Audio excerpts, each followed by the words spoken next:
จับสบายดีพี่น้องกราบสบายดีและสวัสดีจ้าพี่เอฟซีทุกคนทางฝั่งไทยหรือฝั่งลาวหรือว่าต่างประเทศเนาะมื้อนี้มาพบกับ2น้องเป็นสาวลาวคือเก่ามาพบกับสาวยิงลีมื้อนี้สาวยิงเพิ่น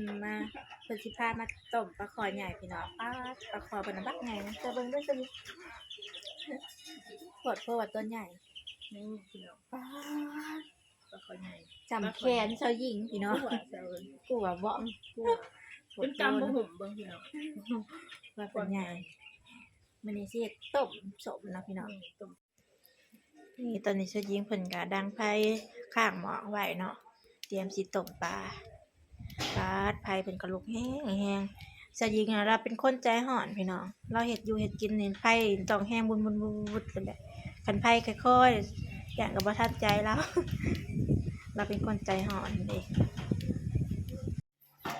นี่ทุกคนตอนนี้เชอยิงเพิ่นก็เอาปลาขอลงแล้ว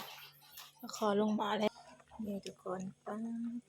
หม้อว่าหม้อใหญ่แล้วได้ปลาลงก็ยังบ่อยากพอปลาพี่น้องเพราะว่ามันโตใหญ่แฮงปลาขอเนี่ย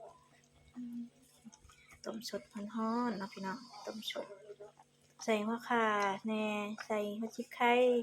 ใส่สมมะขามเนาะพี่น้องพี่น้องเสื้อยิงสิจักสิเอาครึ่งหนึงก่อนครึ่งก็จะสิกินเบิดหรือบ่พี่น้องเป็นตัวใหญ่แฮงว้าตัวนี่พี่น้องอันคือครึ่งหนึงแบบครึ่งหนึงยังบ่หลายๆนี่พี่น้อง โพว่าตัวใหญ่เนาะ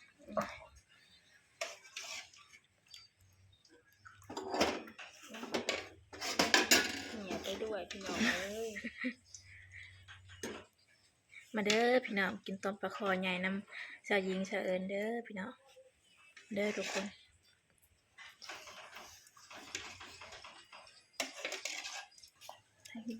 อันนี้เนี่ยผักกินกับเพิ่นก็มีผักเลิศเนาะผักนางเลิศแล้วก็ผักใบหูเสืออันนี้พี่น้องเคยกินบ่ผักใบหูเสือ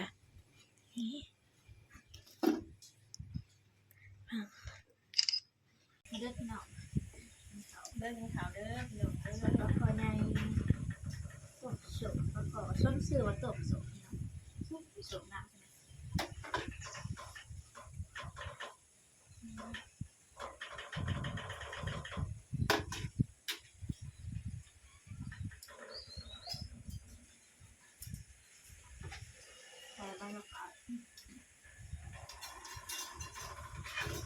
ขอช่วยหน่อยขอเสียไปทำขอโมง10 โมง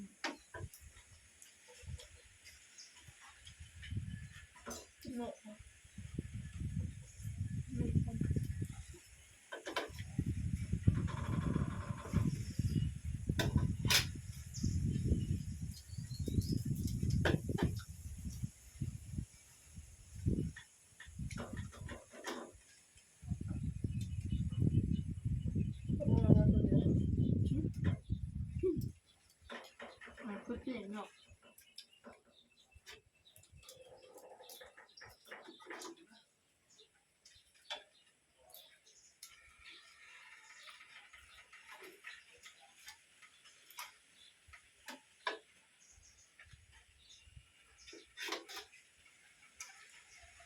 ผักเลย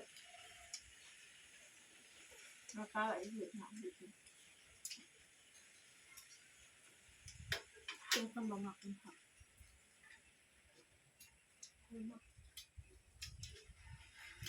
เขายังไม่ได้เลยว่าเขาไม่เห็นเลย